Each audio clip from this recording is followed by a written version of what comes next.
So I left a snippet in my last video of the fact that the AAP, or American Association of Pediatrics, recommends that you do not leave makeup on your kids for long periods of time. And so I just wanted to expand on that.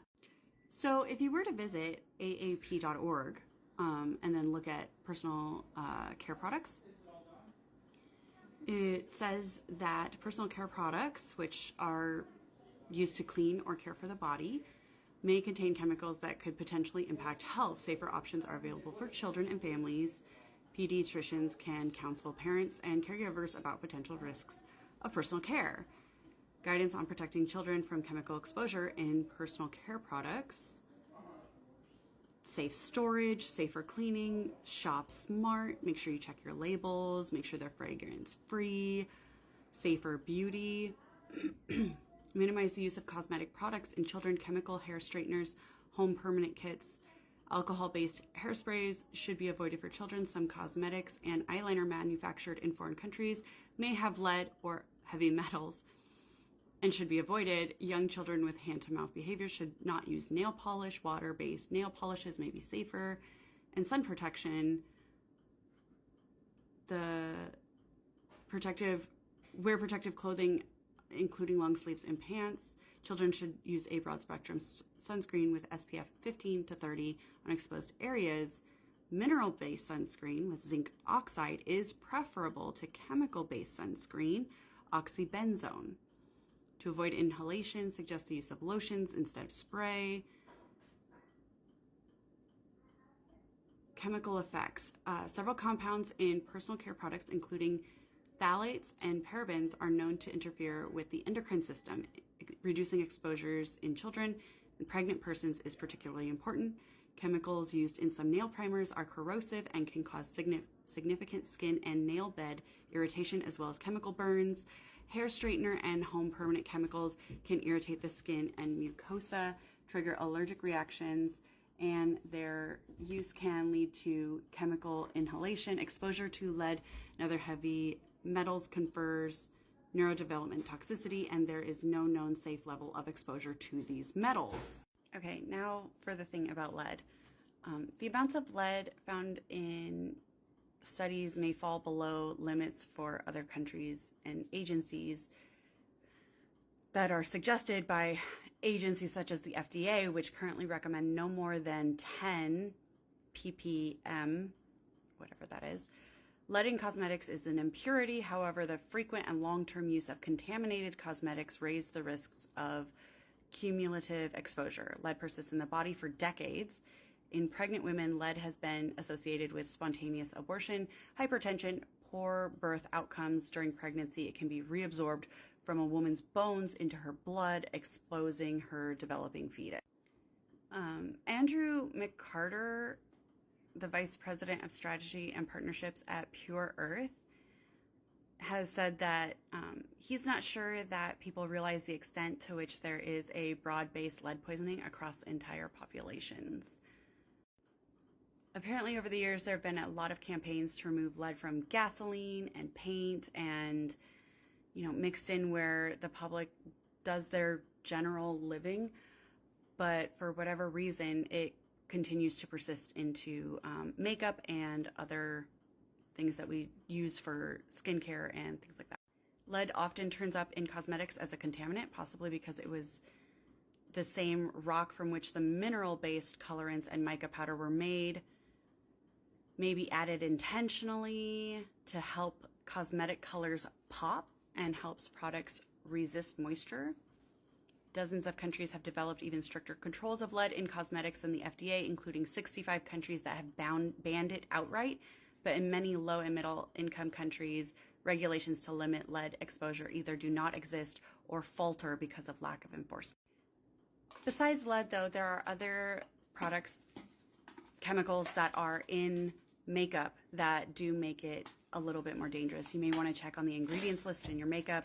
Make sure that you do not have the following chemicals. Formaldehyde. It is found in hair straightening treatments, nail polish, and eyelash glue. And when heated, can actually become airborne into a gas. It's been restricted in places like the EU, Canada, Australia, and even Brazil, but not in the US. And other beauty products that contain formaldehyde and formaldehyde releasing ingredients are still available here as well as other countries.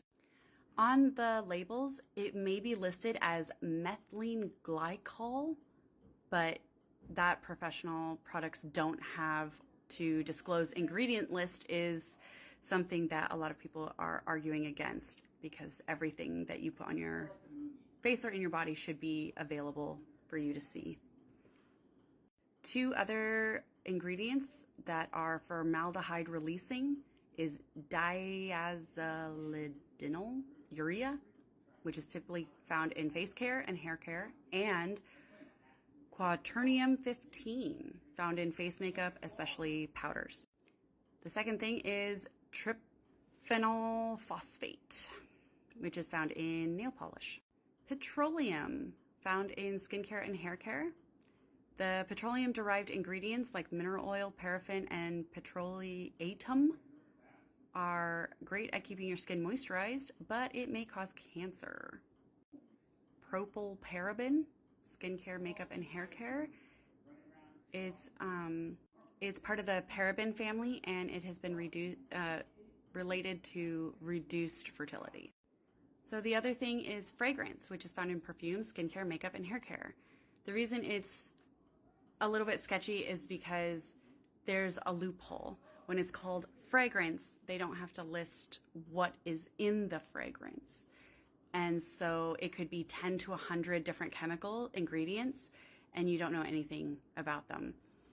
The things that some of them could be is styrene and phthalates, and those have been listed to endocrine disruption and cancer. Hydroquinone. It's outlawed in Europe and Japan and pretty much everywhere. Yeah, it's still used here in the US. It is cytotoxic, which means it'll kill cells and chromosomes if overused, which can lead to some cancers. Most people use it in facial skincare for brightening and lightening products. Phthalates.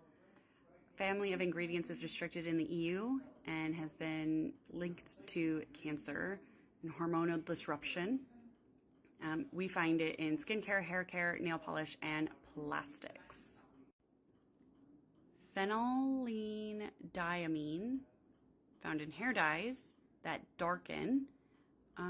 It can cause allergic reactions and sensitivities due to its coal tar derivative. Avobenzone, found in chemical sunscreen. It's very unstable and breaks down easily. May cause free radical damage.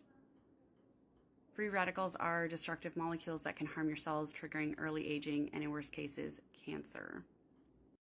Oxybenzone is a little bit controversial.